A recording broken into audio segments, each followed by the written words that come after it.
Assalamualaikum warahmatullahi wabarakatuh. Alhamdulillah, bersyukur kita kepada Allah Subhanahu wa taala. Allah telah melimpahkan nikmat yang sangat banyak kepada kita. Nikmat yang paling utama, nikmat iman dan Islam. Kenikmatan yang paling agung, yang paling puncak, menjadi orang Islam dan meninggal dalam keadaan Islam.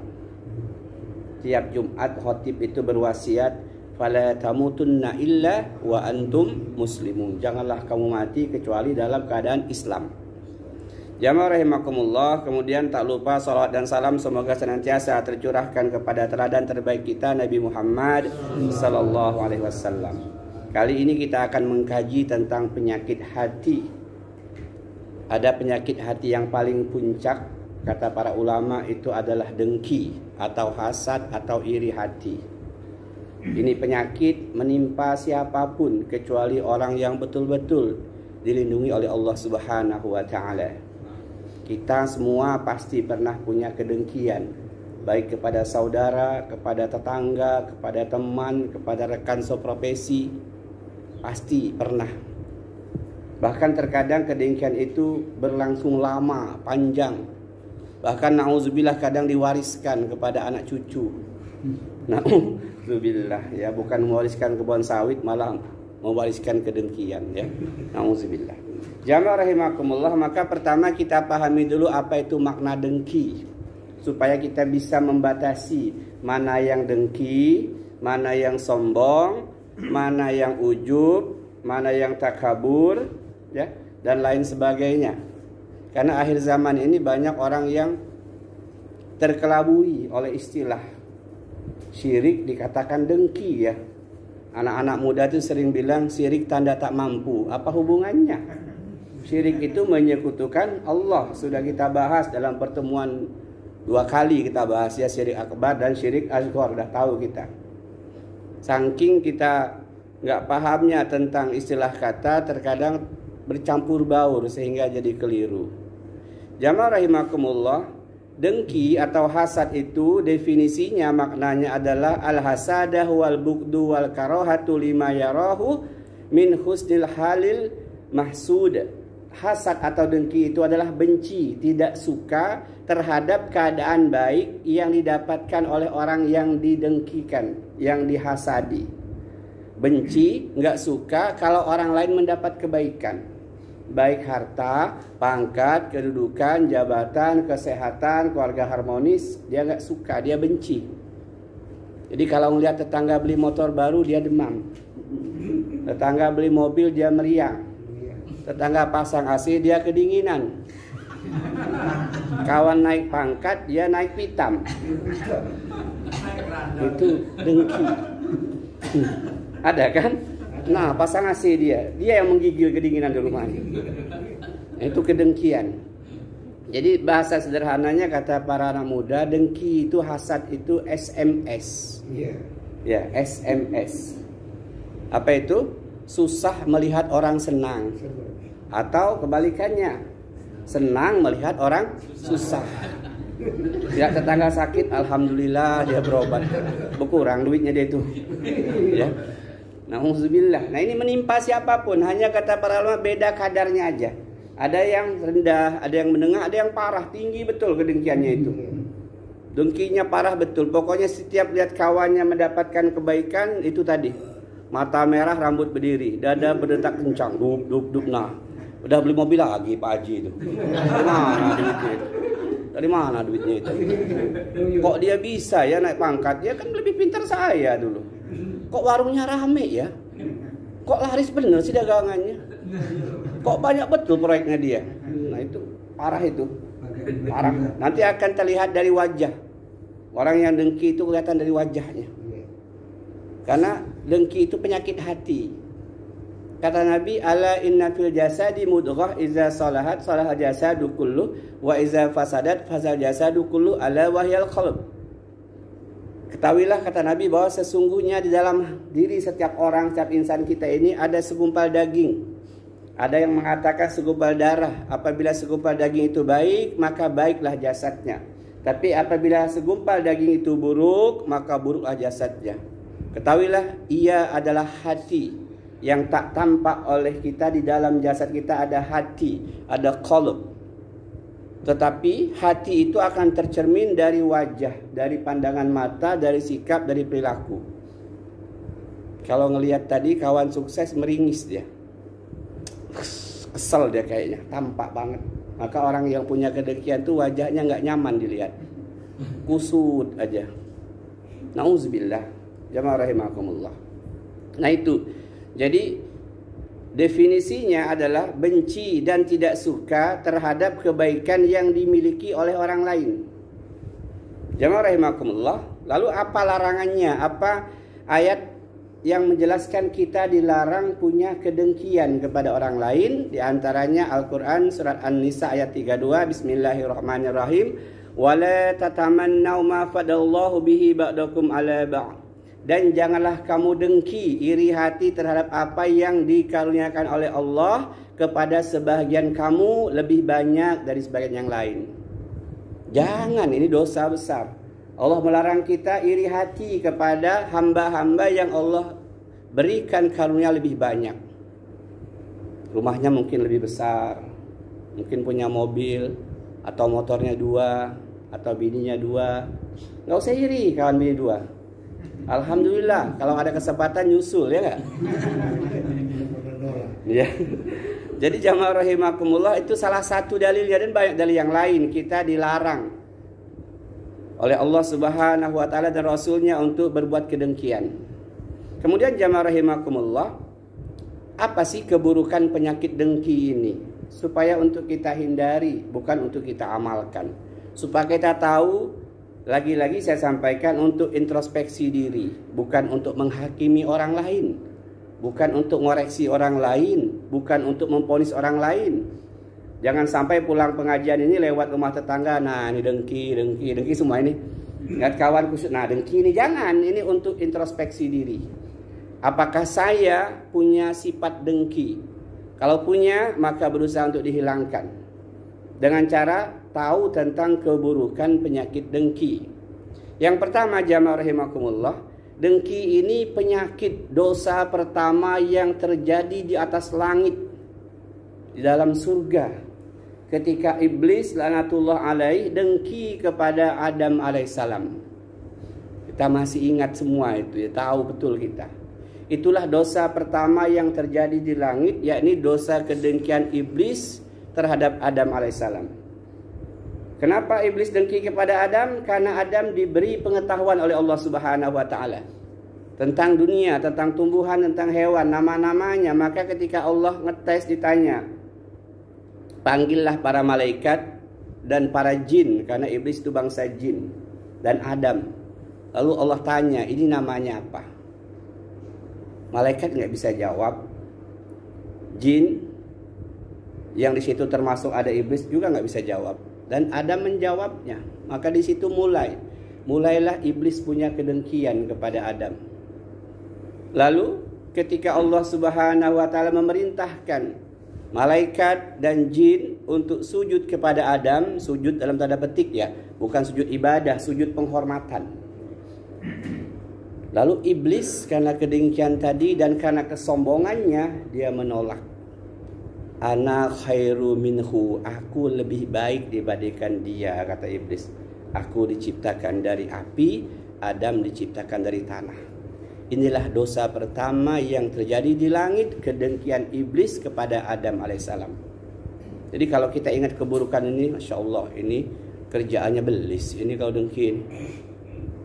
Nah jamaah rahimakumullah, yang kedua, apa itu keburukan kedengkian? Penyakit dengki adalah penyakit dosa pertama yang terjadi di bumi.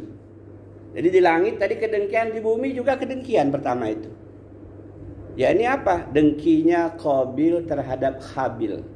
Dua-duanya anak kandung Nabi Adam alaihissalam.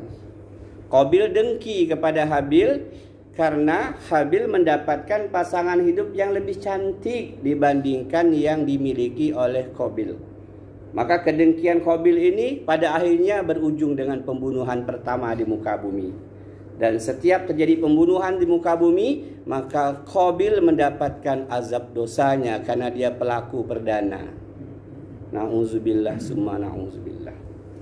Nah, itu yang kedua, jamaah rahimakumullah. Jadi kalau kita tahu keburukan dengki, ya Allah, dengki ini kejahatan dosa pertama di muka bumi, yakni dengkinya abang terhadap adik atau adik terhadap abang, saudara kandung. Dua-duanya anak Nabi Adam alaihissalam.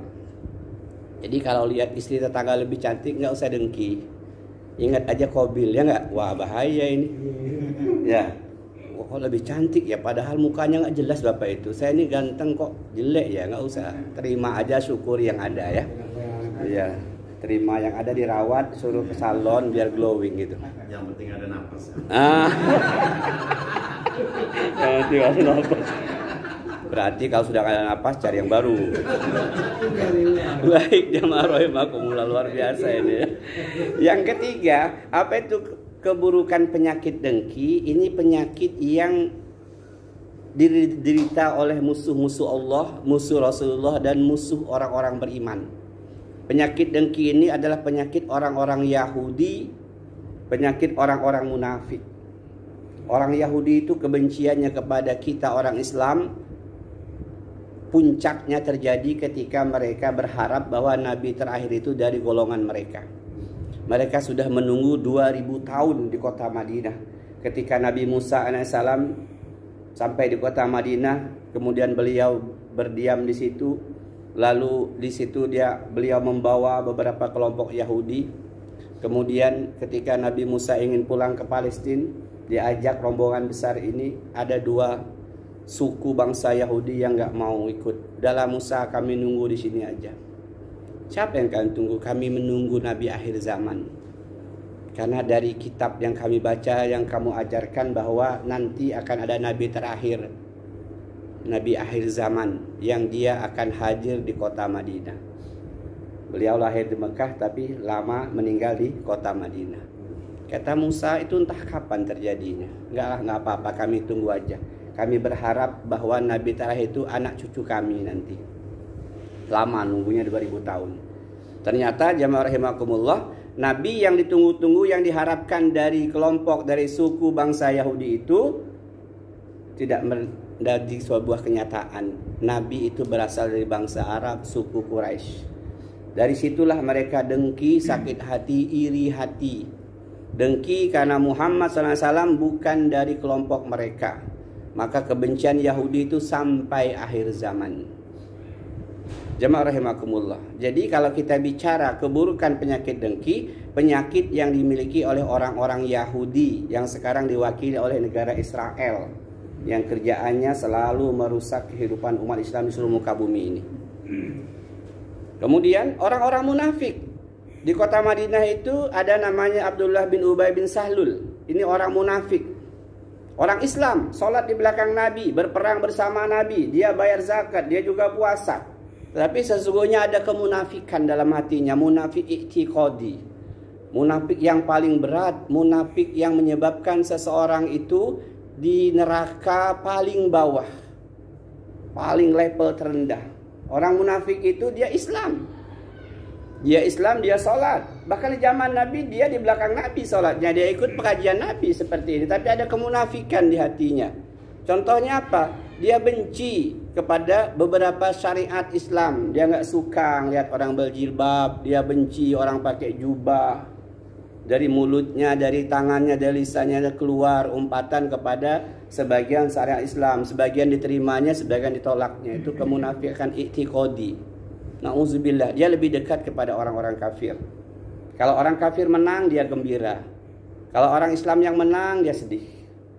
Itu munafik i'tiqadi, na'udzubillah. Dan kita jangan sampai merasa bebas dari kemunafikan. Nanti kita bahas tentang penyakit munafik.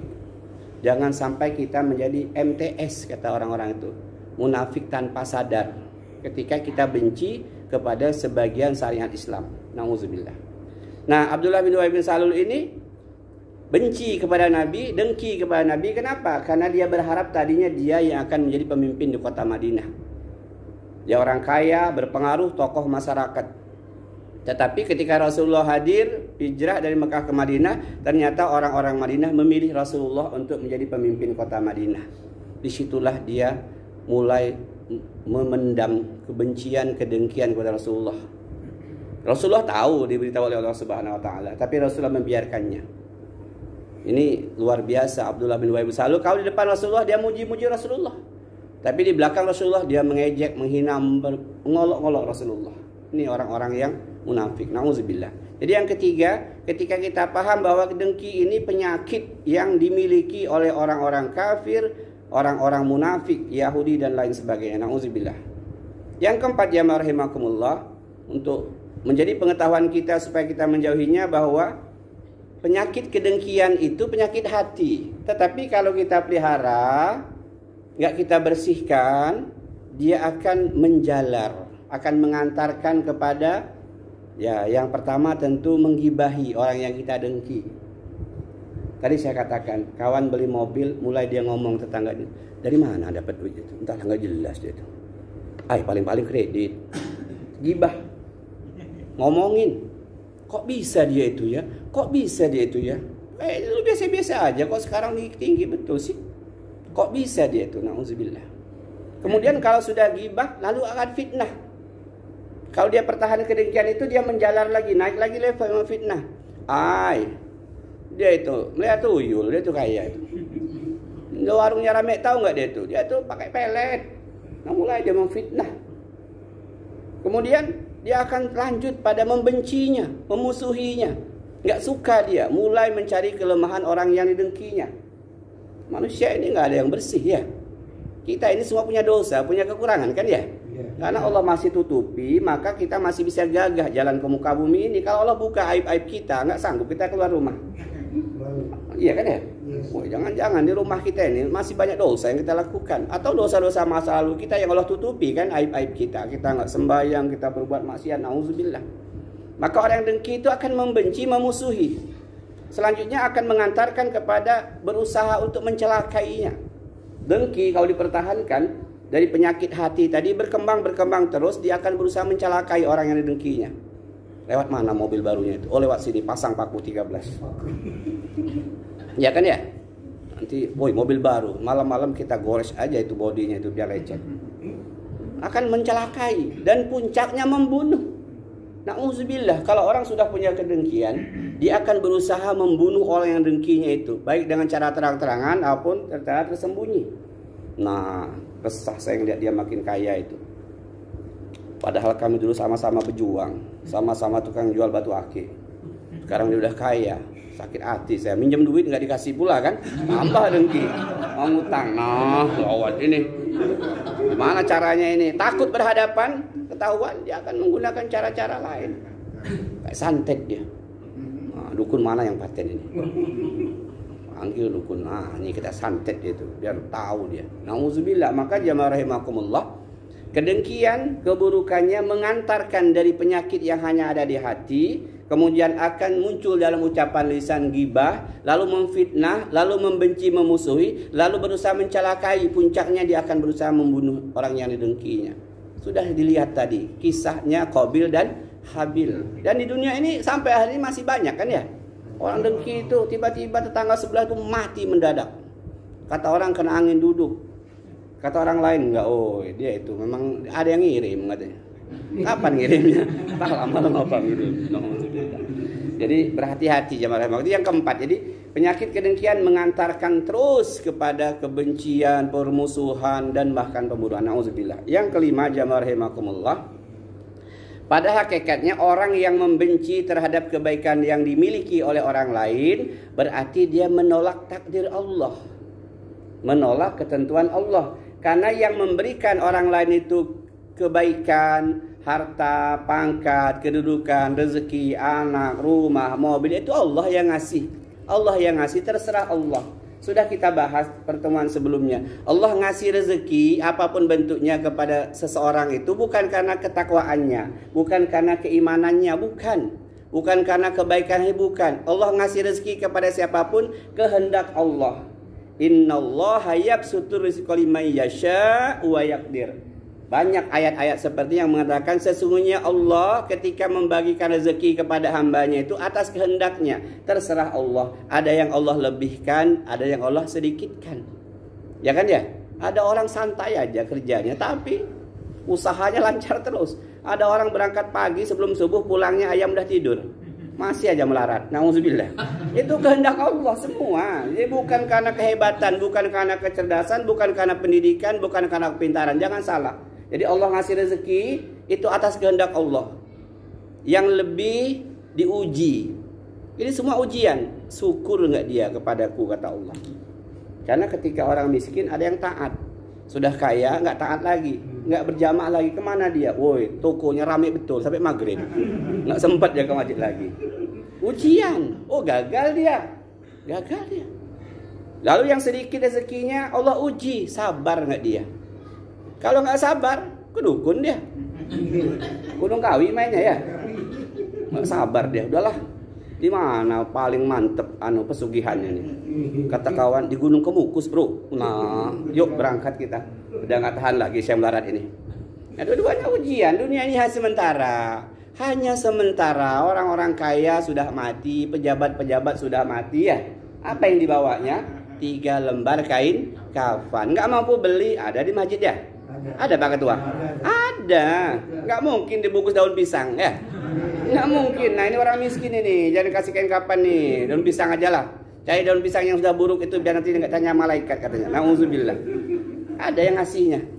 Jadi nggak usah khawatir, nggak usah sampai ngelihat orang hebat itu takjub lalu kita punya rasa nggak senang, benci. Nauzubillah. Bebaskan. Wah ini penyakit bahaya ini. Kalau saya sembuhkan ini ngeri saya.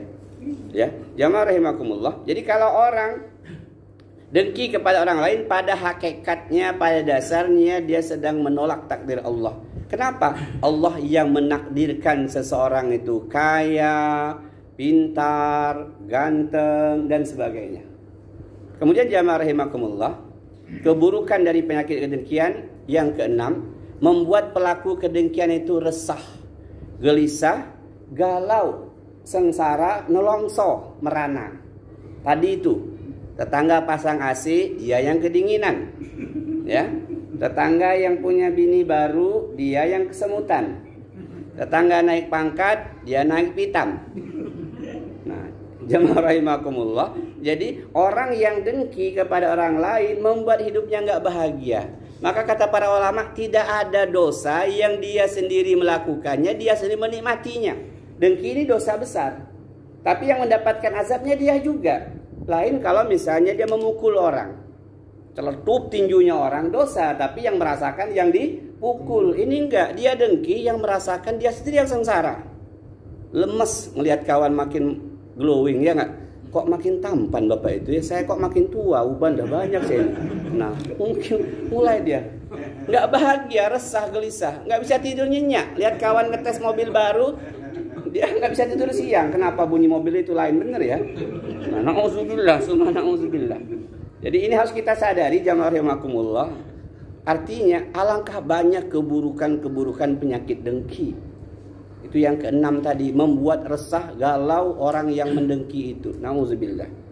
Dan ingat jamaah rahimakumullah, dengki ini terjadi pada orang yang satu level, satu profesi, satu tingkatan. Itu umumnya seperti itu. Pedagang dengkinya dengan pedagang. Ya, tukang mebel dengan tukang mebel sebelah. Woi, kok banyak amat dia borongannya ya. Saya sudah seminggu nggak ada yang masuk.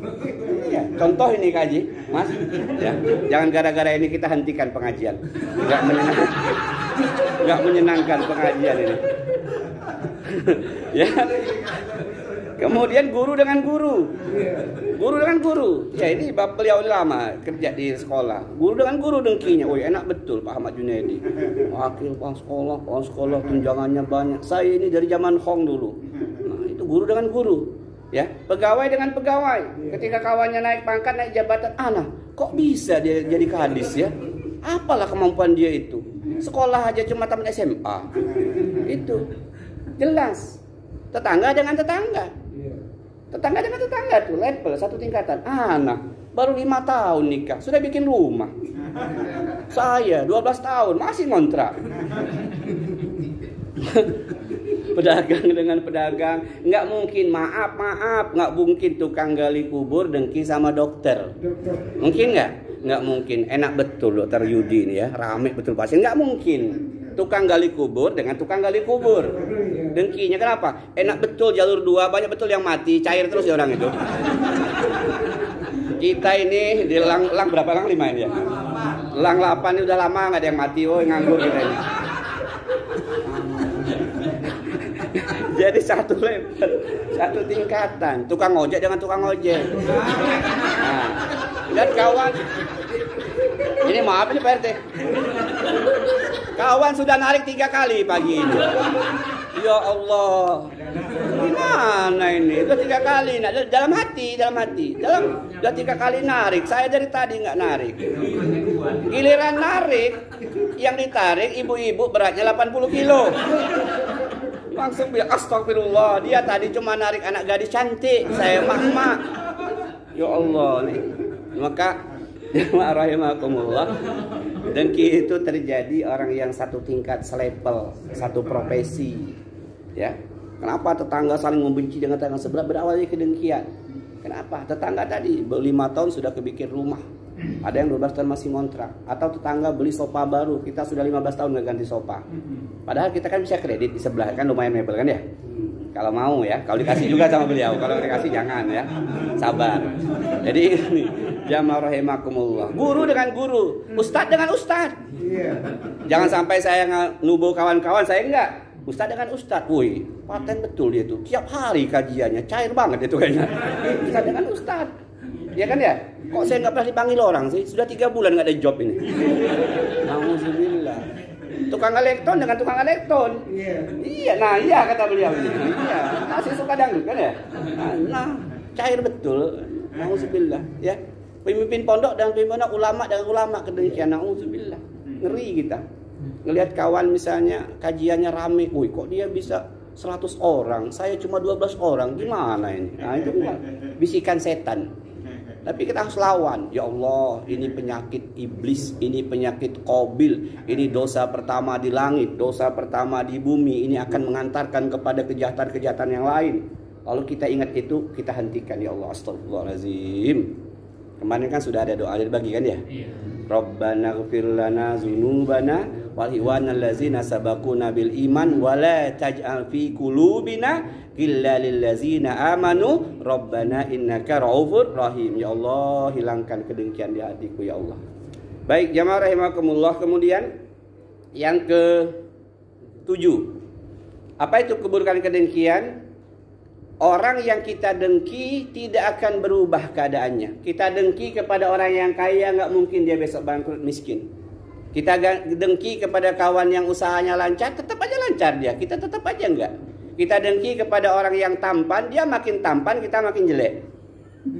Ya, jadi kedengkian kita tidak merubah keadaan orang itu.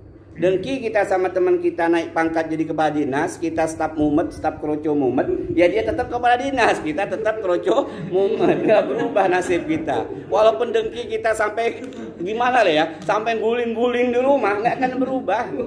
Kita dengki kawan bikin rumah baru, nggak mungkin rumahnya itu jadi buruk, tetap rumah baru. Maka ini keburukan kedengkian tidak akan merubah keadaan orang yang kita dengkikan. Kita yang semakin nelongso, semakin merana. Nauzubillah. Dan ingat, yang terakhir kita ambil yang ke-8, dengki dalam hati kita itu menghapus amal-amal solih kita. Pahala kita yang sudah bersusun rapi di sisi Allah itu mulai dikikis ketika kita tidak mampu mengobati, menghilangkan kedengkian itu. Dalilnya mana? Iyyakum wal hasada fa innal hasada ya'kulul hasanat kama ta'kulun nar al khatabah aw qala al usbah. Kata Nabi SAW, waspadalah terhadap hasad, iri dengki, karena sesungguhnya kedengkian itu mengikis pahala-pahala sebagaimana api memakan kayu bakar atau memakan semak belukar rumput kering. Hadis sahih riwayat Abu Daud. Jadi dengki di hati ini menyebabkan pahala-pahala sholat kita, puasa kita, sedekah kita, zakat kita, haji kita, umroh kita dikikis. Ngikisnya pelan, seperti tadi api memakan kayu bakar, nggak kerasa. Api memakan rumput kering, api memakan semak belukar. Pasti tapi kan ya, kalau nggak kita padamkan, habis itu. Habis pahala sholat kita, habis pahala sedekah kita, habis pahala amal soleh kita. Menyedihkan. Nah, sementara kita terus beramal, kita lupa bahwa ada yang menggerogoti pahalanya. Di antaranya penyakit kedengkian ini. Jamaah rahimakumullah, itu 8 hal. 8 hal keburukan penyakit kedengkian. Lalu Ustadz, gimana cara mengobatinya? Gimana cara melawan kedengkian itu? Supaya kita tahu, oh ini keburukan, bagaimana untuk menghilangkan kedengkian?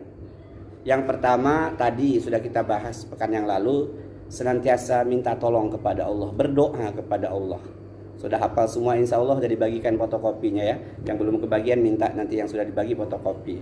Kita hafal semua doanya, ya Tuhan kami, berilah ampunan kepada kami dan saudara-saudara kami yang telah beriman lebih dahulu dari kami, dan janganlah Engkau membiarkan kedengkian dalam hati kami terhadap orang-orang beriman. Ya Tuhan kami, sesungguhnya Engkau Maha Penyantun lagi Maha Penyayang. Al-Hasyr ayat 10.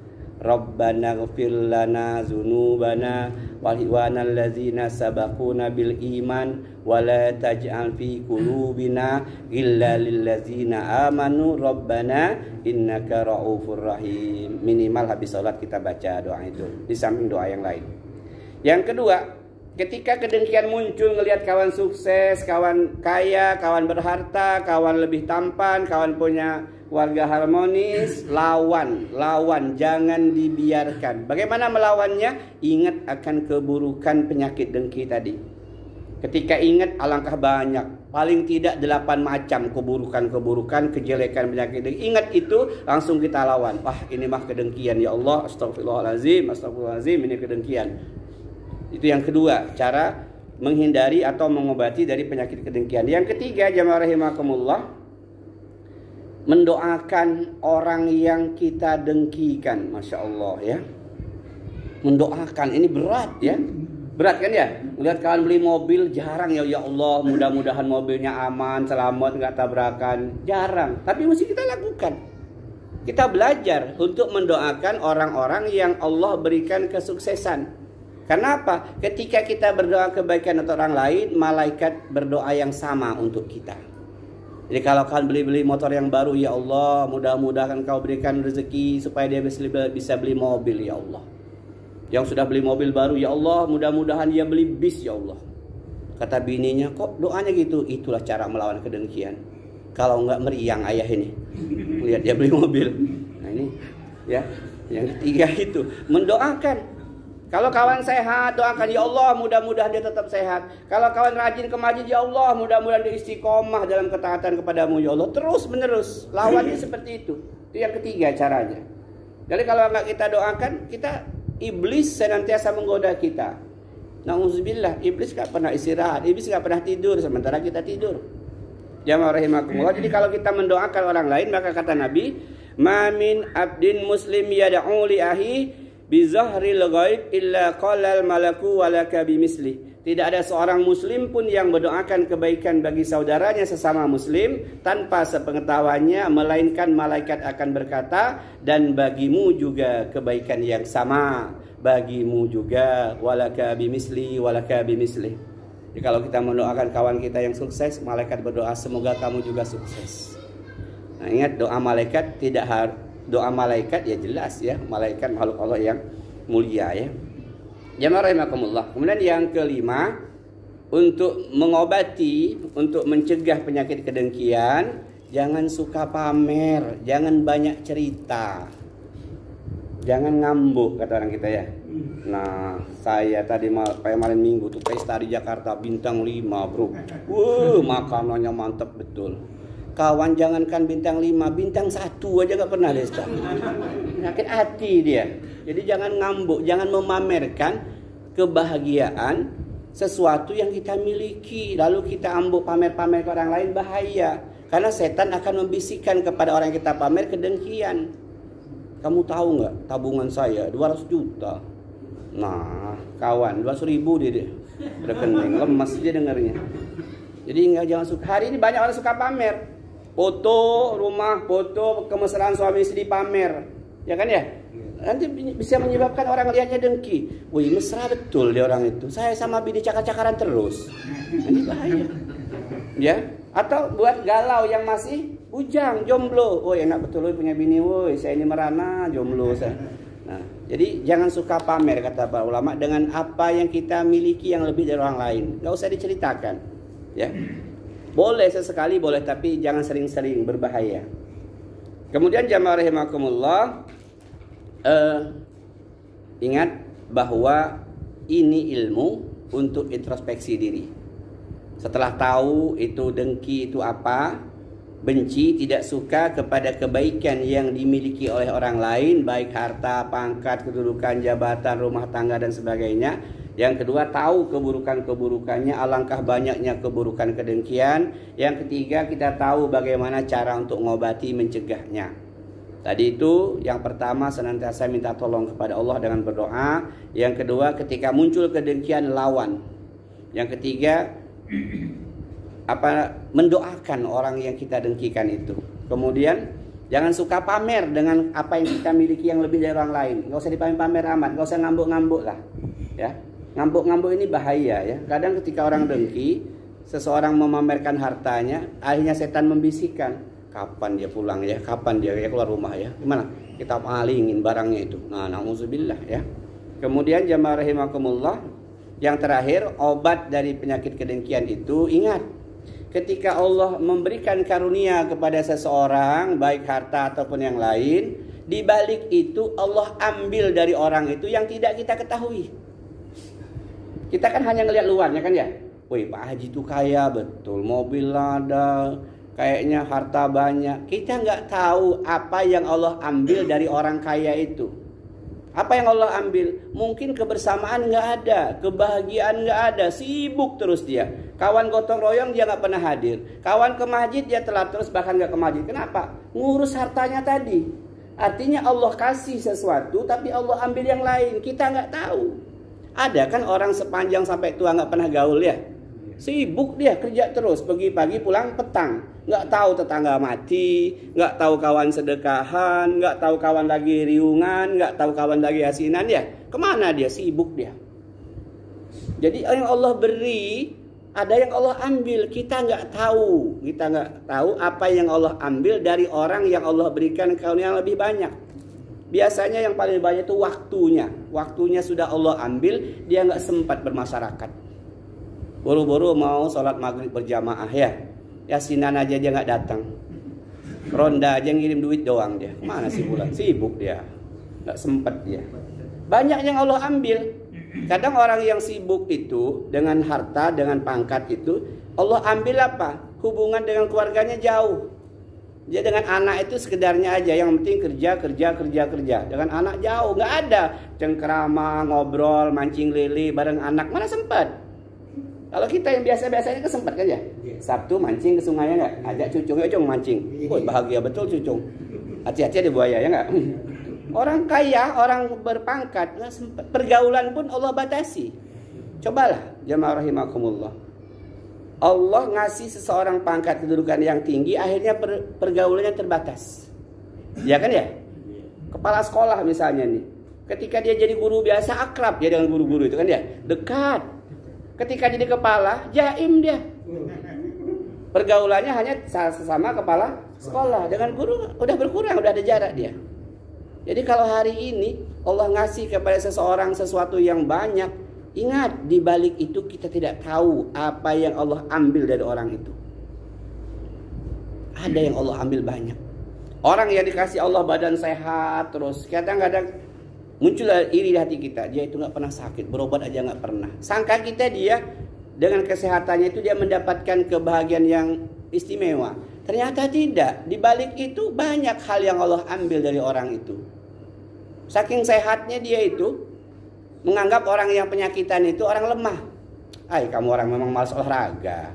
Kayak saya ini olahraga sehat, mana nggak penyakitan, bangun siang terus. Nah, laju merendahkan orang lain, ya kan ya? Coba lihat tua-tua ini kalau ngobrol, kamu ini sakit terus. Cobalah senam apa lintin kung, lintin cing apa. Ya kan ya? Kamu ini sakit terus, makanya olahraga biar sehat. Nah, dia jadi merendahkan orang lain gara-gara diberi Allah karunia badan sehat. Jamaah rahimakumullah. Jadi itu yang terakhir, bahwa ketika muncul rasa dengki di hati kita kepada orang lain yang Allah lebihkan dalam segala hal, kita tidak tahu apa yang telah Allah ambil dari orang itu. Saya paling banyak menemukan biasanya orang yang kaya, maaf ya, berpangkat itu jarang bergaul. Ya betul ya. Nah ini beliau ngakui loh. Jarang dia. Kalau ada acara-acara tuh nggak nongol dia. Mana si Fulan? Nggak ada Pak. Dia belum pulang dari kantornya. Dia keluar. Dia kemana? Dia lagi ke Jakarta. Dia kemana? Lagi ngurus ini nih. Nggak ada dia. Kalau kita ini kemana-mana hehehe ketawa-ketawa ya. Padahal dompet tipis kan ya. Tapi kan bahagia bisa kumpul. Berkumpulnya bukan hanya di dunia, juga di akhirat, di surga kan ya. Jangan salah kumpul kita. Kumpulnya di surga insya Allah. Amin. Jamaah rahimakumullah, demikian kajian kita pada malam hari ini. Mudah-mudahan yang sedikit ini memberikan pemahaman kepada kita bahwa ada penyakit hati yang paling puncak, yakni penyakit kedengkian. Semoga Allah membebaskan kita dari penyakit kedengkian. Penutupnya adalah doa kafaratul majlis. Subhanakallahumma wa bihamdika asyhadu an la ilaha illa anta astaghfiruka wa atubu ilaik. Wassalamualaikum warahmatullahi wabarakatuh. Waalaikumsalam.